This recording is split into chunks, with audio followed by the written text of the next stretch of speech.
तर आज होता पाडवा आणि सकाळी-सकाळी आई वगैरे आली होती. आई आणि बाबा एक रिलेटिव्हजची पूजा होती तिथं आलेले. त्यांनी माझ्या घरापासून अगदी 10 मिनिटाच्या अंतरावर पूजा होती.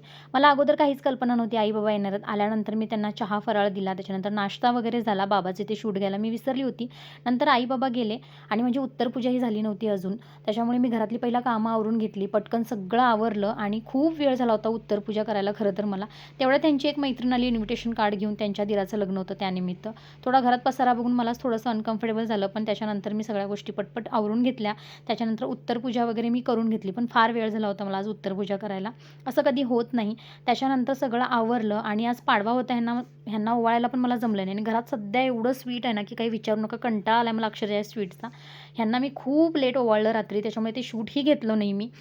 मागे मी तुम्हाला सांगितलं होतं 2 व्हिडिओच्या आधी, की आम्ही टीव्ही किंवा मोबाईल घेतलाय. तर आम्ही घेतला होता टीव्ही आणि तो होता सासूबाईंसाठी. खालचा टीव्ही खराब झाला होता त्याच्यामुळे आम्ही दुसरा टीव्ही घेतला त्यांच्यासाठी आणि ह्या गोष्टीची प्लॅनिंग आम्ही गेले 6 महिने करत होतो. कारण आम्हाला ना लोनवर काहीच घ्यायचं नव्हतं. पूर्ण कॅश पेमेंट करून घ्यायचं होतं. कारण ते लोनचं नकोच वाटतं. त्यासाठी आम्ही 6 महिने तयारी केला. तर बघणाऱ्यांना असं वाटेल, की काय मोठी गोष्ट आहे टीव्ही घेणं, पण आमच्यासाठी आहे आणि कुठल्याही गोष्ट घ्यायचं म्हटलं ना, की ती सेव्हिंगमधून घेतलं किंवा मग त्याची एक अमाऊंट आपण बाजूला ठेवली आणि नंतर त्या गोष्टी केल्या ना, तर त्याचा आनंद वेगळा असतो आणि सासूबाईंच्या चेहऱ्यावरचा आनंद बघून खरंच खूप समाधान वाटलं आम्हाला दोघांनाही.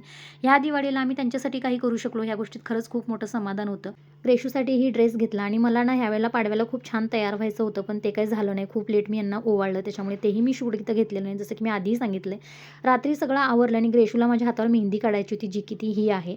तर असा होता आजचा दिवस. बाय.